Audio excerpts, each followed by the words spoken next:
We've received a question today asking about closing. The person who sent me an email said that one of the things they do is struggle to close the deals. They get lots of meetings, and they have some great meetings, and they've got a great pipeline, but they struggle to close. Well, very, very hard question to ask without knowing the specifics, but there's a couple of things on closing I'd like to cover.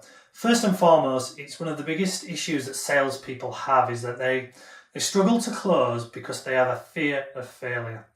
They build up a pipeline of customers, and that's all it is a pipeline, and it sits there, and it's a bit of a vanity thing, I think, as well. It's a bit of a safety net, a comfort blanket, if you like, to say to the boss, well, look at all these great prospects that I've got, and all this X amount of pounds worth of deals sat there waiting to happen. But the problem is a lot of them don't happen, and they end up falling off anyway. So the fear of failure, and what that is doing is stopping you ask the question. I once had a manager, I worked in a team, a very experienced team at the time. There was lots of us, and we all had these great big pipelines, but we're struggling to get deals over the fence. So what he said to us, right, but this afternoon we're all going to sit, and we're going to have the first person who can get to 10 no's, so 10 rejections by their pipeline, will get the rest of the afternoon off.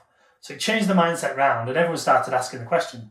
And we ended up tons and tons of sales because people asked the question. These customers were going to do it, but people weren't asking, including myself, weren't asking for the order. So that's one of the simple things. It's a really simple solution.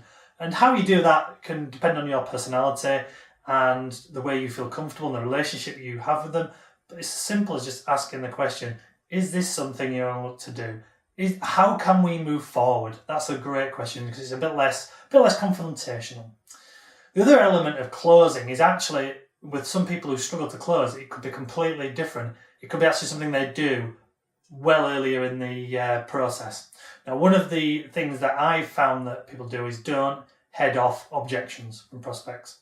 So they're quite often they're scared or they're worried about getting objections. So they do everything they can to stop an objection coming in, which is fine to a certain degree, but the problem is if the objection is there, you need to flush it out. So you need to be asking the questions of the prospects. Questions something along the lines of, is there anything that we need to do to make sure you can go ahead? Something like that. Make sure you've asked enough questions and you flush it out. Get any further. Embrace objections. Objections are great because it shows an interest. Do not fear them. So there's two elements, I think, generally when people struggle to close. Firstly, they forget to ask the question to move things on. They'd rather have that safety blanket of it sat in their pipeline. The second thing is they're doing something wrong or something not as well earlier in the process. And more than likely, in most cases I've seen, it's that they haven't answered all the objections. So make sure you ask that question. Is there anything stopping you doing this? Is there anything else you need from me? How can I help? Do whatever you need to, whatever way you feel comfortable asking it, but do it. Get the objection out, and it gives you a greater chance of closing.